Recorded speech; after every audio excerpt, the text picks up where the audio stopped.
Yeah, I mean, I'm not going to say that it was all fraud. Some of it was a pyramid scheme. There's never been anything there.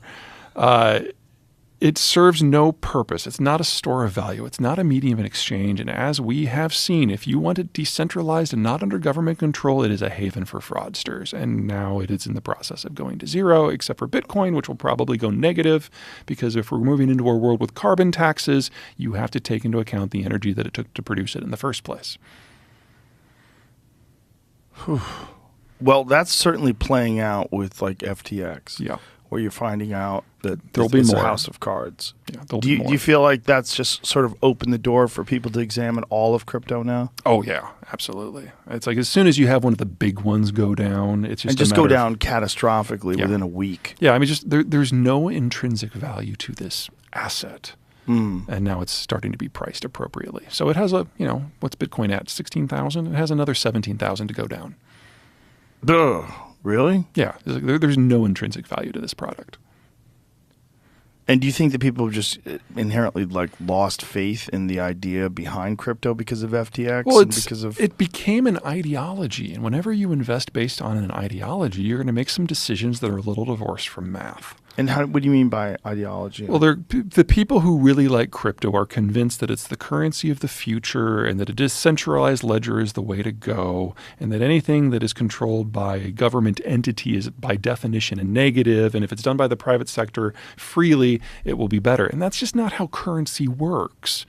Currency is a method of exchange and a store of value. And for that, there has to be a degree of trust, and you have to have it managed in terms of volume. I mean, one of the craziest things about Bitcoin is that there will never be more than X number of units of Bitcoin.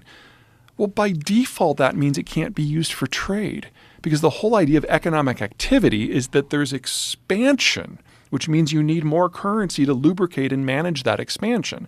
If currency is locked in at a specific number, you get monetary inflation, and that is one of the fastest ways to destroy an economic model.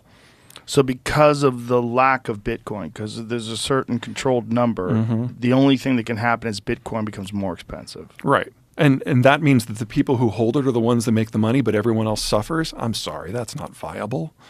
The alternative is you have some private dude out there who generates the coins on a whim.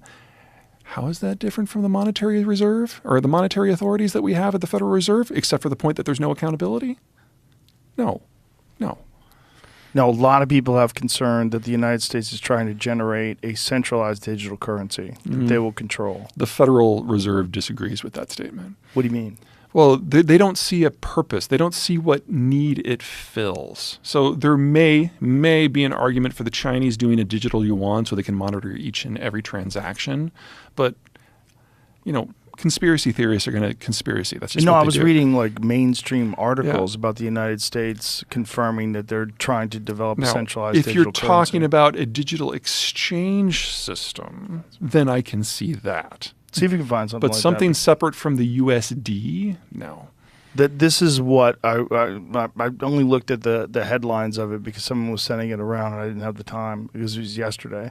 But this idea of a centralized digital currency is something that Maxine Waters talked about. She said that we have to do that in order to compete with China. Yeah, Maxine Waters is not exactly the brightest person in Congress.